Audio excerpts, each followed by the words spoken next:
RSS ಮುಖಂಡರು ಹಾಗೂ ವಿವೇಕಾನಂದ ವಿದ್ಯಾವರ್ಧಕ ಸಂಘದ ಇದರ ಸಂಚಾಲಕರಾದ ಡಾಕ್ಟರ್ ಕಲ್ಲಡ್ಕ ಪ್ರಭಾಕರ್ ಭಟ್ರವರು ಜನವರಿ 22ರಂದು ಅಯೋಧ್ಯೆಯಲ್ಲಿ ನಡೆಯುವ ರಾಮಮಂದಿರದ ಪ್ರಾಣ ಪ್ರತಿಷ್ಠೆಯ ಕಾರ್ಯಕ್ರಮದಲ್ಲಿ ಪಾಲ್ಗೊಳ್ಳಲಿದ್ದಾರೆ.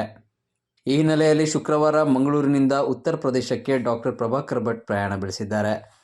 ಮಂಗಳೂರು ರೈಲ್ವೆ ನಿಲ್ದಾಣದಲ್ಲಿ ವಿಶ್ವ ಹಿಂದೂ ಪರಿಷತ್ ಮುಖಂಡರುಗಳು ಉಪಸ್ಥಿತರಿದ್ದು ಬೀಳ್ಕೊಡಲಾಯಿತು. ವಿಶ್ವ ಹಿಂದೂ ಪರಿಷತ್ ಮಂಗಳೂರು ಜಿಲ್ಲಾಧ್ಯಕ್ಷ ಎಚ್.ಕೆ. ಪುರುಷೋತ್ತಮ್, ಜಿಲ್ಲಾ ಉಪಾಧ್ಯಕ್ಷರುಗಳಾದ ಮನೋಹರ್ ಸುವರ್ಣ, ಹರೀಶ್ ಶೇಟ್, ಕದ್ರಿ ದೇವಸ್ಥಾನದ ಆಡಳಿತ ಮುಖ್ಯಸ್ಥರಾದ ರಾಜೇಶ್ ಮತ್ತು ಬಜರಂಗ ದಳದ ಕಾರ್ಯಕರ್ತರು ಈ ಸಂದರ್ಭದಲ್ಲಿ ಉಪಸ್ಥಿತರಿದ್ದರು.